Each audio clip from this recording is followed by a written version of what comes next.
Hello students, good morning all of you and welcome to the global world.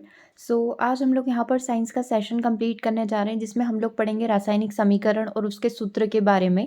ठीक है, जैसा कि syllabus में मेंशन किया गया है, बिल्कुल हम लोग वैसे ही चल रहे हैं, वैसे ही आपकी जितनी भी क्लासेस है उनको हम लोग कंप्लीट करेंगे।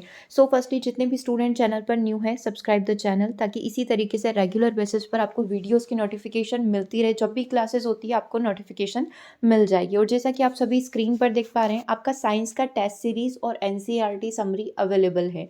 दैट मीन्स यदि आप साइंस का टेस्ट सीरीज लगाना चाहते हैं, जो कि आपका 150 नंबर का है, प्लस क्लास 6 से लेकर 10 तक की एनसीईआरटी समरी विथ एमसीक्यूज यहाँ पर आपको मिल जाएगा। और जैसा कि आप इन शॉर्ट देखना चाहें तो इसमें आपको 8 फुल लेंथ टेस्ट सीरीज मिलेगी, है ना। 150 नंबर का फिर डिटेल एक्सप्लेनेशन मिलेगा, चाहे वो न्यूमेरिकल भी हो, नॉर्मल क्वेश्चन भी हो, एक्सप्लेनेशन रहेगा। क्लास 10 का एनसीईआरटी समरी मिलेगा, उसके साथ उसके क्वेश्चन मिलेंगे। क्लास 9, क्लास 8, 7, 6 इसी तरीके से मिलेगा। और कुछ न्यूमेरिकल क्वेश्चन जो अलग से पूछे जाते हैं, लाइक कुछ टॉपिक ऐसे हैं जो आपके 11th-12th की बुक से भी पूछे जाएंगे और जो कि सिलेबस में मैंशन है, उनके आपको न्यूमेरिकल क्वेश्चन मिल जाएंगे यहाँ पर। और 2500 एमसीक्यूज अलग से प्रोवाइड किए जाएंगे, वो भी आपके टॉपिक वाइज ही होंगे। आप चाहें तो डेमो ऐप पर जाकर देख सकते हैं, पीडीएफ हमने वहाँ पर अवेलेबल करवा दी है। ठीक है, ठीक है। डेली क्लास जो भी आपकी क्लास हो रही है, इसका पीडीएफ आपके साइंस कोर्स के अंदर इंक्लूडेड है। ठीक है, तो ज़रूर से एक बार ऐप में ये लिंक डाल दी गई है, इसको विजिट कर लीजिएगा। सेशन को स्टार्ट करते हैं।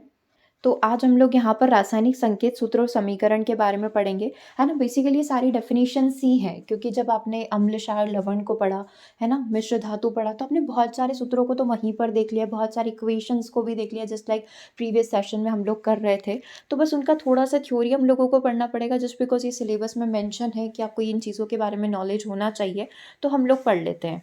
ठीक है, रासायनिक संकेत, केमिकल सिंबल क्या होते हैं? किसी तत्व के लंबे नाम को संक्षिप्त रूप में लिखने के लिए प्रयुक्त अक्षर या अक्षर के समूह को रासायनिक संकेत, केमिकल सिंबल यहाँ पर कहा जाता है। आधुनिक रसायन शास्त्र में तत्वों के संकेत प्रसिद्ध जर्मन वैज्ञानिक बर्जीलियस के द्वारा विकसित प्रणाली के अनुसार दिए जाते हैं। मतलब ये जो शुरुआत किसने करी है, तो जर्मन वैज्ञानिक बर्जीलियस ने इसकी शुरुआत करी है। बर्जीलियस ने इस प्रणाली का विकास 1811 में किया था। इस प्रणाली के अनुसार किसी तत्व के अंग्रेज, फ्रेंच या जर्मन नाम का प्रथम अक्षर उस तत्व का संकेत होता है। जैसे कि बर्जीलियस ने बताया कि किसी भी तत्व का अंग्रेजी नेम हो या फ्रेंच या जर्मन नाम का जो प्रथम अक्षर होगा वही उसका संकेत होगा। वन बाय वन करके सारी कंडीशन पढ़ेंगे। ये पहली कंडीशन इन्होंने बताई थी। जैसे हाइड्रोजन आप बोल रहे हैं तो इसका संकेत क्या माना जाएगा? H माना जाएगा। नाइट्रोजन आप बोल रहे हैं N माना जाएगा, ये सिंगल लेटर है। ठीक है, फ्लोरीन का F, कार्बन का C, ऑक्सीजन का O और फास्फोरस का P। ठीक है, ये दिया किसने था? 1811 में बर्जीलियस ने, जो कि जर्मन वैज्ञानिक थे। ठीक है, फिर अब ये तो सिंगल हो गए। अब आपने Li भी पढ़ा है, लिथियम पढ़ा है ना, हीलियम पढ़ा है, तो ये कहाँ से आया? फिर इसका भी हम लोग देख लेते हैं। यदि दो या दो से अधिक तत्वों के नाम एक ही अक्षर से शुरू हो रहे हैं, ठीक है, जैसे हाइड्रोजन और हीलियम, शुरुआत तो H से ही हो रही, तब क्या मैं दोनों को H लिख दूं? नहीं, ऐसा नहीं होता है। यदि दो या दो से अधिक तत्वों के नाम एक ही अक्षर से शुरू होते हैं, तो ऐसी स्थिति में प्रत्येक तत्व के नाम का प्रथम अक्षर तथा उसके नाम का कोई अन्य प्रधान अक्षर उस तत्व के संकेत के लिए प्रयोग किया जाता है, जिसमें पहला लेटर जो होगा कैपिटल होगा और दूसरा स्मॉल होगा। जैसे बेरियम का देखो, बेरियम का क्या लिखा जाएगा? Ba लिखा जाएगा, क्योंकि बी फॉर बोरॉन के लिए फिक्स हो गया था, तो बी सबके लिए यूज़ नहीं कर सकते हैं, तो बेरियम का क्या हो जाएगा? Ba हो जाएगा। कैल्शियम का Ca हो जाएगा। ब्रोमीन का Br हो जाएगा। मैग्नीज का Mn हो जाएगा। मैग्नीशियम में जो प्रधान वर्ड, जो एक मेन वर्ड है, जैसे Ma, इसको नहीं लिख सकते हम लोग, तो हमने क्या करा, इसका जो एक कॉमन वर्ड आ रहा है बोलने में मैग्नीशियम, तो Mg आ रहा है, G आ रहा है, तो इसका Mg बना लिया। क्लोरीन का Cl बना लिया। बिस्मथ का Bi बना लिया। मॉलिब्डेनम का Mo बना लिया, है ना। तो ये हमारी सुविधा के अनुसार इन शब्दों को रखा गया है। कुछ तत्वों के संकेत उनके लैटिन नाम के आधार पर होते हैं। जैसे जब भी हम सोडियम बोलते हैं, तो सोडियम से हमको क्या ध्यान आता है? या तो S इसका सिंबल होना चाहिए या फिर S होना चाहिए। तो हमने Na क्यों रखा? मतलब क्या दिक्कत आ गई कि Na रखना पड़ गया? तो कुछ लैटिन वर्ड्स होते हैं, जस्ट लाइक सोडियम। सोडियम का जो लैटिन नेम है वो नेट्रियम है। ठीक है, तो हम लोग इसको Na के नाम से बुलाते हैं। तो आज आई थिंक आपको ये सच्चाई पता चल गई होगी कि सोडियम को Na से रिप्रेजेंट क्यों किया जाता है, क्योंकि इसका लैटिन नेम नेट्रियम है। तांबा कॉपर की बात करें तो तांबा को Co से क्यों बताते हो? वो तो Co कॉपर होना चाहिए, और इसमें ऐसा कोई U वाला कोई लेटर भी नहीं है। तो क्यूप्रम इसका लैटिन नेम है, दैट्स वाई इसको Cu बोला जाता है। पोटेशियम में भी बहुत गड़बड़ होती है कि पोटेशियम है तो K क्यों बोल रहे हो उसको, है। तो पोटेशियम का जो लैटिन नेम है वो केलियम है, दैट्स वाई के बोला जाता है। चांदी का जो सामान्य नाम सिल्वर, है ना। और लैटिन नेम अर्जेंटम है, दैट्स वाई उसको एजी लिखा जाता है, ठीक है। मैं भी बहुत सारी बार एजी और एआर में कंफ्यूज हो जाती हूँ, बट मेरा भी क्लियर है अब, है ना। चांदी का अर्जेंटम है, दैट्स वाई इसको एजी बोला जाता है। लोहे को एफई से क्यों रिप्रेजेंट किया जाता है? पहले मुझे ये समझ आता था कि हाँ चलो ऐसा होता होगा कि बहुत सारे कॉमन नेम हो जाते होंगे, इसलिए इनको थोड़ा अलग कर दिया गया है, लेकिन ऐसा नहीं है। देखो इनका जो लेटिन नेम है उनके बेसिस पर इनका नाम रखा गया है। तो आयरन का क्या हो गया? फेरम लेटिन नेम है, दैट्स वाई इसको एफई से रिप्रेजेंट किया जाता है। सोना को ओरम इसका लेटिन नेम है, दैट्स वाई इसको एयू से रिप्रेजेंट किया जाता है। आई थिंक अब कोई कन्फ्यूजन नहीं होना चाहिए एजी और एआर के अंदर, अर्जेंटम और ओरम के अंदर। अर्जेंटम आपका चांदी है, ओरम आपका गोल्ड है, ठीक है। रासायनिक सूत्र किसी तत्व अथवा यौगिक के अणु को संक्षिप्त रूप में व्यक्त करने के लिए संकेतों के समूह को रासायनिक सूत्र यहाँ पर कहा जाता है, ठीक है। मतलब आप कुछ संकेतों का प्रयोग कर रहे हैं, वो आपका केमिकल फॉर्मूला होगा। अब ये 3 प्रकार के होते हैं, अणु सूत्र होते हैं, मूलानुपाती सूत्र होते हैं और संरचना सूत्र होते हैं। कितने टाइप के होते हैं? 3 होते हैं, मॉलिक्यूलर, एम्पेरिकल होगा और एक स्ट्रक्चर होगा। सबसे पहले हम लोग यहाँ पर मॉलिक्यूलर की बात कर लेते हैं। देखो सबसे पहले मॉलिक्यूलर किसी तत्व या यौगिक के अणु में उपस्थित तत्वों के परमाणुओं की वास्तविक संख्या व्यक्त करने वाले सूत्र को उस तत्व या यौगिक का अणु सूत्र यहाँ पर कहा जाता है। देखो क्या बोला इसने कि किसी तत्व या यौगिक के अणु में उपस्थित तत्वों के परमाणु की वास्तविक संख्या, मतलब कि उसका एक्चुअल जो परमाणु नंबर है ना, उसकी संख्या क्या है, उसको व्यक्त करने का जो सूत्र होता है उसको उसका अणु सूत्र कहा जाता है, ठीक है। जैसे कि एग्जाम्पल आप देख लो कि हाइड्रोजन के एक अणु में हाइड्रोजन के कितने परमाणु होते हैं? 2 होते हैं, ठीक है। दैट्स वाई हम लोग उसको किससे रिप्रेजेंट करते हैं? H2 से रिप्रेजेंट करते हैं।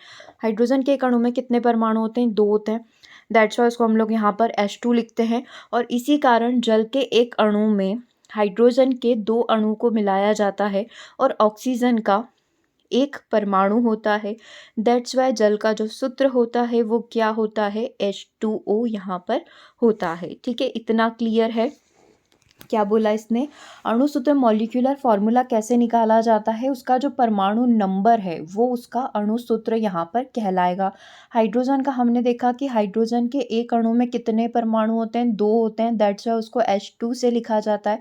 और जब जल का सूत्र बनाया जाता है तो हाइड्रोजन के 2 के साथ ऑक्सीजन का एक परमाणु मिलता है, ठीक है। दैट्स वाई इसको H2O यहाँ पर बोला जाता है, ठीक है। तो ये इस तरीके से सूत्र हमने बना लिया, अणु सूत्र हमने यहाँ पर बना लिया। समझ में आया अणु सूत्र कैसे बनाया जाता है? दूसरा एम्पेरिकल फार्मूला की बात करते हैं। तो किसी यौगिक में उपस्थित तत्वों के परमाणुओं की संख्या, तत्वों के परमाणुओं की संख्या के सरल अनुपात को व्यक्त करने वाले सूत्र को उसका मूलानुपाती सूत्र कहा जाता है। मतलब अब आप क्या करेंगे, यहाँ पर रेशियो बताएंगे। अभी तो आपने सिर्फ एक फार्मूला बता दिया था कि H2O, है ना, ऐसा अणु सूत्र है इसका, जो कि जल जो है हाइड्रोजन और ऑक्सीजन से मिलकर बना है। हाइड्रोजन के 2 परमाणु और ऑक्सीजन का 1, ठीक है। तो इस तरीके से बाकी मूलानुपाती सूत्र में आप रेशियो बताएंगे कि 1:1 है, 1:3 है, ऐसे, ठीक है। अब कैसे बताते हैं? तो एथेन को हम लोग लेकर आते हैं C2H2, ठीक है। C2H2 में कार्बन और हाइड्रोजन है, C और H मतलब कार्बन और हाइड्रोजन है। कार्बन के 2 और हाइड्रोजन के कितने हो गए? 2 × 3 मतलब 6 परमाणु हो गए। क्योंकि अभी आपने जस्ट देखा कि हाइड्रोजन के एक अणु में 2 परमाणु होते हैं, तो अगर मैं यहाँ पर 2 लिख दूँ तो यहाँ पर कितने हो जाएंगे? 6 हो जाएंगे, ठीक है। तो कार्बन और हाइड्रोजन के क्रमशः 2 और 6 परमाणु हैं। इसमें कार्बन और हाइड्रोजन के परमाणुओं की संख्या का सरल अनुपात 2:6, यानी कि 1 कितना हो जाएगा? 3 हो जाएगा। अतः एथेन का जो मूलानुपाती सूत्र होगा वो कितना होगा? CH3 होगा, क्योंकि C का रेशियो 1 और H वाला 3, है ना। क्योंकि C यहाँ पर देख लीजिए ना कि C का रेशियो कितना आया? 1 और हाइड्रोजन का कितना आया? 3 आया, तो CH3 हो गया। इसी प्रकार एसिटिलीन C2H2, है ना, और बेंजीन C6H6 का मूलानुपाती सूत्र क्या होता है? CH होता है, क्योंकि इनका रेशियो करेंगे 2:2 करेंगे तो एक दूसरे से कट करके मतलब 2/2 मतलब 1:1 हो जाएगा। और इसी 6/6 मतलब एक बार कटेगा तो 1:1 यहाँ पर हो जाएगा, ठीक है। तो इस तरीके से निकाला जाता है एम्पेरिकल फार्मूला को। तो किसी का भी आपसे पूछा जा सकता है, जैसे प्रोपेन ब्यूटेन का एम्पेरिकल फार्मूला बताइए, तो वो आपको ऐसे निकालना पड़ेगा। एक बार और चाहे तो आप सेल्फ इसको देख लीजिए कि कैसे निकाला जाता है मूलानुपाती सूत्र को, ठीक है। C2H2 का हमने एग्जाम्पल लिया। हाइड्रोजन के कार्बन और हाइड्रोजन के क्रमशः 2 और 6, कार्बन के 2, हाइड्रोजन के 6 परमाणु हैं, 2:6 मतलब 1:3। इसी तरीके से एथेन का CH3 देखें, है ना? तो सूत्र कितना हो जाएगा? एथेन का CH3 हो जाएगा, एसिटिलीन का कितना हो जाएगा? CH हो जाएगा, और बेंजीन C6H6 का कितना हो जाएगा? CH हो जाएगा, क्योंकि रेशियो कितना बन रहा है? 1:1 का। अब संरचना सूत्र की बात कर लेते हैं, तो किसी यौगिक के अणु में तत्वों के परमाणु नंबर प्रदर्शित करने वाले सूत्र को उसका संरचना सूत्र यहाँ पर कहा जाता है। वही बात हो रही है कि प्रॉपर कैसे आप उसको स्ट्रक्चर फॉर्म में लेकर आते हो, है ना? परमाणु नंबर प्रदर्शित करने वाले सूत्र को उसका क्या कहा जाएगा? संरचना सूत्र यहाँ पर कहा जाएगा। अब बात कर लेते हैं रासायनिक समीकरण की, केमिकल इक्वेशन की। अभी आपने केमिकल जो सिंबल है, प्रतीक जो है, स्टार्टिंग हमने यहीं से करी थी, केमिकल सिंबल के बारे में पढ़ा था। अब डायरेक्टली हम लोग आ जाते हैं इक्वेशन के ऊपर। तो रासायनिक संकेत एवं अणुसूत्रों की सहायता से, अभी आपने रासायनिक संकेत पढ़ लिए, जैसे हाइड्रोजन का H, हीलियम का HI, है ना? अपना सिल्वर का Ag, गोल्ड का Ar, ठीक है, लोहा का Fe, ये सारे पढ़ लिए, है ना? इनकी सहायता से रासायनिक संकेत और अणुसूत्र आपने पढ़ लिए कि किसका फॉर्मूला क्या होगा, अणुसूत्र जल का कैसे निकाला आपने। इनकी सहायता से किसी वास्तविक रासायनिक अभिक्रिया के संक्षिप्त निरूपण को रासायनिक समीकरण कहा जाता है। जैसे कार्बन जो है ऑक्सीजन से मिलकर CO2 बनाती है, तो इसको इस टर्म में लिखा जाएगा, ठीक है? इसको शब्दों में कैसे लिखोगे कि कार्बन ऑक्सीजन से मिलकर कार्बन डाइऑक्साइड बनाती है, इसको रासायनिक समीकरण के रूप में इसके सिंबल के फॉर्म में कैसे लिखोगे? C+O2 = CO2, ठीक है? तो ये केमिकल इक्वेशन का रिप्रेजेंटेशन है। अब ऊष्मा रासायनिक समीकरण की बात करें, थर्मोकेमिकल इक्वेशन की बात करें, ऐसी ना रासायनिक समीकरण है जिसमें रासायनिक अभिक्रिया के फलस्वरूप होने वाले ऊष्मा परिवर्तन को व्यक्त किया जाता है। ऊष्मा रासायनिक मतलब उसमें ऊष्मा का या तो ह्रास हुआ है या ऊष्मा उत्पन्न हुई है, तो यही चीज़ें क्या कहलाएगी? थर्मोकेमिकल इक्वेशन कहलाएगी। अगर ऊष्मा मुक्त ऊष्मा होती है ना? ऊष्मा यदि वहाँ पर मुक्त हो रही है तो इसको प्लस के द्वारा, और ऊष्मा यदि अवशोषित हो रही है तो इसको माइनस चिन्ह के द्वारा रिप्रेजेंट किया जाता है। मतलब लास्ट में आप क्या लिख दो? प्लस और माइनस लिख दो। एग्जाम्पल के थ्रू देख सकते हैं हम लोग, एग्जाम्पल के माध्यम से, नाइट्रोजन एवं ऑक्सीजन की अभिक्रिया के द्वारा, नाइट्रोजन और ऑक्सीजन की अभिक्रिया के द्वारा नाइट्रिक एसिड को बनाने में ऊष्मा का अवशोषण, हमने देखा है कि क्या हुआ है? ऊष्मा का अवशोषण हुआ है, दैट्स वाई हमने माइनस लिख दिया। और कितना किलो कैलोरी या कितना कैलोरी ऊष्मा का अवशोषण हुआ है? तो -43.6 किलो कैलोरी ऊष्मा यहाँ पर अवशोषित हो गई है। नाइट्रोजन और ऑक्सीजन मिलकर जब नाइट्रिक ऑक्साइड को बनाते हैं, जिसमें ऊष्मा का अवशोषण हुआ है, इसलिए इसको ऊष्मा शोषी अभिक्रिया यहाँ पर एंडोथर्मिक रिएक्शन यहाँ पर कहा जाता है, ठीक है? नाइट्रोजन और हाइड्रोजन की अभिक्रिया के द्वारा अमोनिया बनने में ऊष्मा यहाँ पर मुक्त होती है। हमने देखा जब भी ऊष्मा मुक्त होगी हम लोग उसको प्लस से रिप्रेजेंट करेंगे, ठीक है? इसीलिए इसको क्या बोला जाता है? एक्सोथर्मिक रिएक्शन यहाँ पर बोला जाता है। नाइट्रोजन को जब हाइड्रोजन से यहाँ पर क्रिया करवाई जाएगी, नाइट्रोजन तथा हाइड्रोजन की क्रिया से क्या बनाएंगे हम लोग? अमोनिया यहाँ पर बनाएंगे। हाइड्रोजन के 3 हमने यहाँ पर ले लिए, ठीक है? तो अमोनिया बन गया, NH3 के 2 अणु यहाँ पर मिल गए, अमोनिया बन गया, और 22.5 किलो कैलोरी यहाँ पर ऊष्मा बोल सकते हैं कि मुक्त हुई, ठीक है? तो रासायनिक समीकरण में जब हम लोग प्रयोग करते हैं तो इस प्रकार के एरो चिन्ह का प्रयोग करते हैं। रासायनिक पर क्या बोल रहा है कि रासायनिक समीकरण में जब एरो चिन्ह आपको ऐसा दिखे तो ये किसके लिए प्रयोग हुआ है?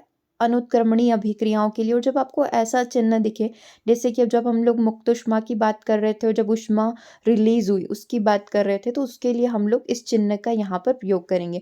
अनुत्क्रमणीय अभिक्रिया के लिए बस इतना ध्यान रख लो, नॉर्मल चिन्ह का, और जब भी उत्क्रमणीय प्रोसेस होगी उसके लिए इस तरीके के चिन्ह का प्रयोग करेंगे। जब भी ऊष्मा मुक्त होती है, ऊष्मा अवशोषित होती है, तो आप इस प्रकार के चिन्ह का प्रयोग करेंगे, ठीक है? तो ये चीज़ें ध्यान रहेगी। हमने क्या पढ़ा? ऊष्मा रासायनिक समीकरण के बारे में। जब भी ऊष्मा मुक्त होगी तो प्लस चिन्ह के द्वारा, जैसे हमने हाइड्रोजन वाला भी देखा था, ठीक है?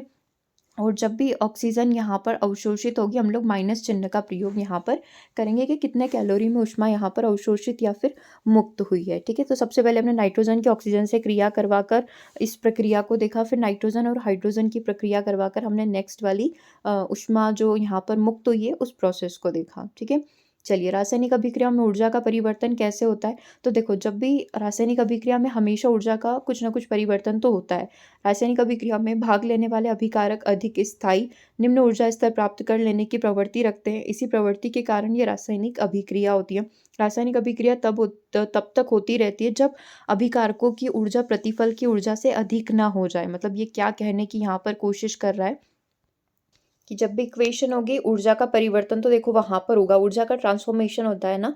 अब बोलते हैं ना ऊर्जा को बनाते नहीं, समाप्त नहीं कर सकते, बस हम लोग क्या करते हैं एक रूप से दूसरे रूप में उसको ट्रांसफर कर सकते हैं। तो ये वही चीज़ है कि रासायनिक अभिक्रियाओं में भाग लेने वाले अभिकारक अधिक स्थायी निम्न ऊर्जा स्तर प्राप्त कर लेने की प्रवृत्ति करते हैं।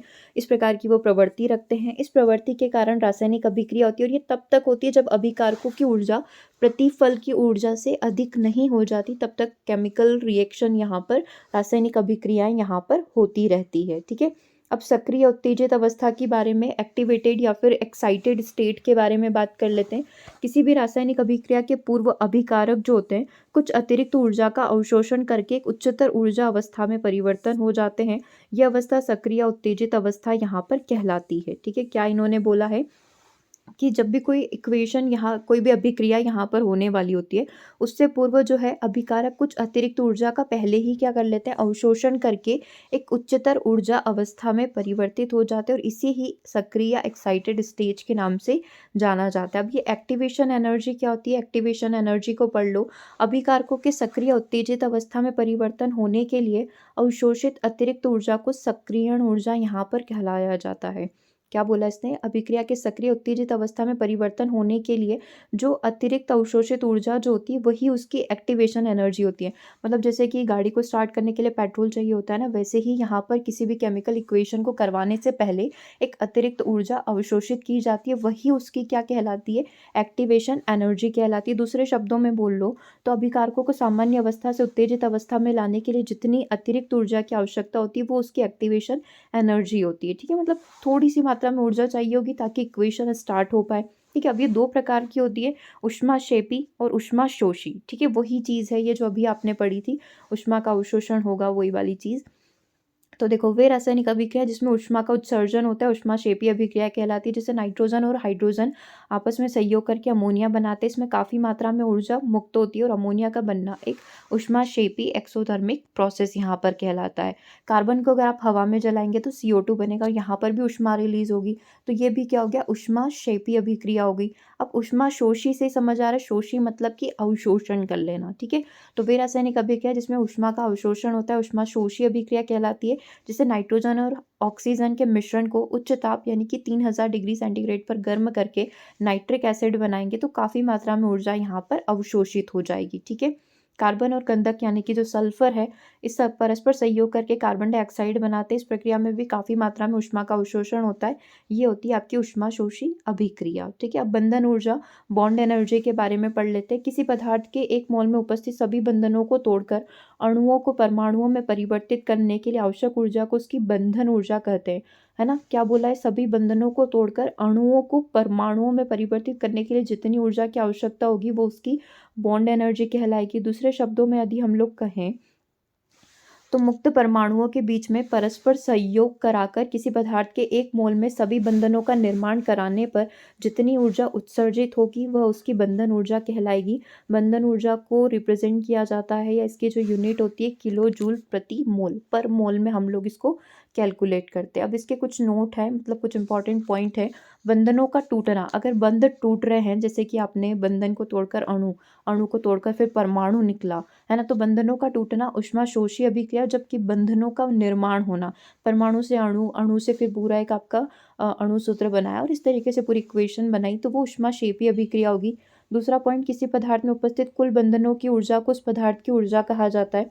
तीसरा, यदि नए बंधनों के निर्माण के फलस्वरूप मुक्त ऊर्जा पुराने बंधनों को तोड़ने के लिए आवश्यक ऊर्जा से अधिक है ना, मतलब जितनी चाहिए उससे ज़्यादा अधिक है, तो वह रासायनिक अभिक्रिया ऊष्माक्षेपी होगी। और यदि नए बंधनों के निर्माण में फलस्वरूप मुक्त ऊर्जा पुराने बंधनों को तोड़ने के लिए आवश्यक ऊर्जा से कम होती है तो वो ऊष्माशोषी, मतलब ऊष्मा का क्या कर लेगी, अवशोषण कर लेगी। ठीक है। चलिए, प्रकाश रासायनिक अभिक्रिया, फोटोकेमिस्ट्री को देख लेते हैं। प्रकाश रसायन रसायन विज्ञान की वह शाखा है जिसके अंतर्गत उन रासायनिक अभिक्रियाओं का अध्ययन किया जाता है जो प्रकाश ऊर्जा के फलस्वरूप घटित होती है। प्रकाश ऊर्जा मतलब इसमें वही फोटो एनर्जी का प्रयोग यहाँ पर किया जाएगा। उसके फलस्वरूप जो भी अवशोषण होगा उस इक्वेशन को हम लोग यहाँ पर प्रकाश रासायनिक अभिक्रिया कहेंगे। जिसे आगे पढ़ भी लेते हैं इसके बारे में पूरा। वे रासायनिक अभिक्रिया जो प्रकाश ऊर्जा के अवशोषण के फलस्वरूप जैसे पेड़ पौधों में होती है, प्रकाश रासायनिक अभिक्रिया कहलाएगी। जैसे हाइड्रोजन और क्लोरीन मिलेंगे और सूर्य के प्रकाश से क्या होगा, HCl हाइड्रोक्लोरिक एसिड का निर्माण होगा। ठीक है, हाइड्रोजन और क्लोरीन का संयोग हुआ है तो HCl यहाँ पर गैस फॉर्म में आ गया है। क्लोरीन और प्रकाश ऊर्जा की बात करें, जैसे क्लोरीन का विघटन कैसे होगा। ठीक है, क्लोरीन अणु प्रकाश ऊर्जा की उपस्थिति में 2Cl क्लोरीन के परमाणु यहाँ पर बन जाएंगे। अब देखो, ये आपने अणु सूत्र जो पढ़ा वो आपने ऐसे ही पढ़ा है ना, और क्लोरीन के इससे क्या हुआ कि जब इसका प्रकाश की ऊर्जा में बोल सकते हैं विघटन हुआ तो इससे क्लोरीन के 2 परमाणु निकल कर आ गए। प्रकाश संश्लेषण की क्रिया में सूर्य का प्रकाश 6CO2 + 12H2O है ना, 12H2O is equal to C6H12O6 6H2O + 6A2 है ना। तो ये सूर्य के प्रकाश की उपस्थिति में इस तरीके से इनका विघटन हुआ। ठीक है, प्रकाश संश्लेषण प्रकाश रासायनिक अभिक्रिया का एक अच्छा उदाहरण है जो सूर्य के प्रकाश की उपस्थिति में हरे पेड़ पौधों में होती है। इसमें प्रकाश ऊर्जा जो है रासायनिक ऊर्जा में यहाँ पर बदल जाती है। ठीक है, चलिए अब केमिकल रिएक्शन धातु संक्षारण के बारे में पढ़ लेते हैं। मेटेलिक कोरोजन क्या होता है। धातु का संक्षारण एक ऑक्सीकरण अवकरण की प्रोसेस है जिसके फलस्वरूप धातु वायुमंडल की वायु और नमी से अभिक्रिया करके अवांछनीय पदार्थों में परिवर्तित हो जाती है। संक्षारण की प्रक्रिया में उपयोगी धातु नमी की उपस्थिति में वायु के ऑक्सीजन के द्वारा ऑक्सीकृत होकर ऑक्साइड व हाइड्रोक्साइड, जैसे ही नमी हुई वायु में, जैसे ही नमी होती तो ऑक्सीजन किस में परिवर्तित हो जाती है, उसके ऑक्साइड में और हाइड्रोक्साइड के मिश्रण में बदल जाती है। यह प्रक्रिया तब तक जारी रहती है जब तक धातु पूर्णतः समाप्त नहीं हो जाए। जैसे एक लोहा है तो ये प्रोसेस जंग तब तक लगती रहेगी जब वो पूरा ही खत्म नहीं हो जाता। जैसे एग्जांपल ले लो, लोहे को आर्द्र हवा में छोड़ने पर कुछ समय के पश्चात उसकी सतह पर भूरे रंग की परत का बैठ जाना। तांबे को बहुत दिनों तक आर्द्र हवा में छोड़ देने पर कुछ समय के पश्चात उसकी सतह पर हल्के हरे रंग की मलिन परत का बैठ जाना। कुछ धातुएं ऐसी भी होती है जिनका संक्षारण नहीं होता है, जैसे लाइक सोना, प्लेटिनम आदि हैं। सिल्वर का होता है, सिल्वर पर आपने देखा होगा वो काली पड़ जाती है। ठीक है, एक बार भी उसके ऊपर पानी लग गया ना तो वो काली पड़ने लग जाती है, नमी में भी रहती है ना तो वो काली हो जाती है। ठीक है, नाइट्रस ऑक्साइड बन जाता है इस तरीके से। तो कुछ धातु ऐसी होती है जिनका संक्षारण नहीं होता है, सोना, प्लेटिनम में। इसी कारण ये धातु उच्च कोटि की तथा काफी बहुमूल्य हो जाती है। ठीक है, अब लोहे में जंग लगने की बात कर लेते हैं। लोहे में जंग लगना धातु संक्षारण का एक बहुत अच्छा उदाहरण है। वायु और नमी की उपस्थिति में लोहा जो है धातु का संचारण करता है और इससे लोहे की सतह पर फेरिक ऑक्साइड और फेरिक हाइड्रोक्साइड की भूरे रंग की ढीली परत बैठ जाती है। जैसे एग्जांपल आप इक्वेशन में देख लो, फेरस मतलब वही लोहा, 4Fe 3O2 + 3O2 + 3H2O। Oxygen था, ऑक्सीजन वातावरण में प्रेजेंट है। अब पानी या नमी हुई तो उसकी वजह से क्या बना, Fe2O3 बन गया, फेरिक ऑक्साइड बन गया है ना, 2FeOH थ्राइस। ठीक है, तो लोहे में जंग लगना ऑक्सीकरण की अभिक्रिया। संक्षारण की कुछ शर्तें होती है, 2 शर्तें हैं। ऑक्सीजन या वायु की उपस्थिति होना चाहिए और वायु में नमी होना चाहिए। ठीक है, अब गैल्वेनीकरण की बात कर लेते हैं। गैल्वेनीकरण क्या होता है। लोहा धातु पर जिंक धातु की परत बैठाने की क्रिया को गैल्वेनीकरण यहाँ पर कहा जाता है और ऐसे लोहे को क्या कहा जाता है, गैल्वेनाइज्ड आयरन यहाँ पर कहा जाता है। ठीक है, तो क्या ध्यान रखना है आपको, गैल्वेनाइजेशन। अच्छा, आई थिंक गैल्वेनाइजेशन के तो क्वेश्चन भी हम लोग यहाँ पर कंप्लीट कर चुके हैं। जब हम धातु और अधातु के बारे में पढ़ रहे थे तब हमने संक्षारण के बारे में, लोहे पर जंग लगने के बारे में और इन सब चीज़ों के बारे में देख लिया था। ठीक है, आई थिंक ये चीज़ें आपकी कंप्लीट होगी। देखो, आज जो हमने स्टार्टिंग करी थी सिर्फ केमिकल सिंबल से करी थी। रासायनिक संकेत क्या होते हैं, किसने स्टार्ट किया था, जर्मन वैज्ञानिक बर्जीलियस ने किया था। ठीक है, फिर इनके कैपिटल नेम कैसे आए, फिर लैटिन नेम के बेसिस पर कैसे रखा गया, फिर अणु सूत्र क्या होता है। ठीक है, फिर हमने मूलानुपाती सूत्र देखे, रेशियो वाले, फिर हमने संरचना सूत्र, परमाणु नंबर को प्रदर्शित करने वाले सूत्र के यौगिक को ही उसका संरचना सूत्र यहाँ पर कहा जाता है। रासायनिक समीकरण क्या होती है। ठीक है, ऊष्मा रासायनिक समीकरण में ऊष्माक्षेपी ऊष्माशोषी अभिक्रिया के बारे में देखा। ऊर्जा का परिवर्तन एक रूप से दूसरे रूप में कैसे ट्रांसफर होता है। फिर हमने एक्टिवेटेड और एक्साइटेड स्टेट को देखा कि जब तक उसके पास इतनी एनर्जी नहीं है कि वो एक अगली स्टेट में जा पाए, है ना, मतलब रिएक्टिव यहाँ पर हो पाए, उसको उसकी क्या कहा जाता है, एक्साइटेड स्टेट यहाँ पर कहा जाता है, सक्रियण या एक्टिवेटेड स्टेट कहा जाता है। अब सक्रियण ऊर्जा, एक्टिवेशन एनर्जी क्या होती है ना, तो वही चीज़ के परिवर्तन होने के लिए अतिरिक्त उस ऊर्जा को उसकी सक्रियण ऊर्जा यहाँ पर कहा जाता है। फिर हमने ऊष्माक्षेपी के बारे में देखा, ऊष्मा शोषी के बारे में, फिर हमने बंधन ऊर्जा के बारे में देखा, है ना। मोल में उपस्थित सभी बंधनों को तोड़कर अणुओं को परमाणु में परिवर्तित करने की प्रक्रिया को बॉन्ड एनर्जी कहा जाता है। किलो जूल पर मोल में इसको व्यक्त किया जाता है। फिर इसके 4 कंडीशन हम लोगों ने देख ली कि टूटना ऊष्माशोषी अभिक्रिया है ना? और बंधनों का निर्माण होना ऊष्माक्षेपी क्रिया है। ठीक है, फिर प्रकाश रसायन और फोटोकेमिस्ट्री के बारे में और फोटोकेमिकल रिएक्शन के बारे में और फिर गैल्वेनाइजेशन के बारे में हम लोगों ने देखा और धातु संक्षारण के बारे में देखा। ठीक है, आई थिंक इतना सारा आपका क्लियर होगा कि क्या चीज़ें क्या है ये। ओके, तो ये आपका एक टॉपिक और थ्योरी आपके सिलेबस के अकॉर्डिंग यहाँ पर कंप्लीट हो गया। बाकी एमसीक्यूज हम लोग आपको डेली यहाँ पर प्रोवाइड करवा रहे हैं। ऐप पर आप ज़रूर विजिट करते रहिएगा। ठीक है, आप टेस्ट सीरीज़ वाला पूरा कोर्स बाय करना चाहते हैं तो वो भी आपका अवेलेबल है, एक बार आप उसको पूरा चेक कर लेना। ओके, तो सेशन को ओवर करते हैं, मिलेंगे हम लोग नेक्स्ट सेशन में। बाकी आप व्हाट्सएप ग्रुप से ऐड हो जाइएगा 8770803840 पर। Thanks for watching.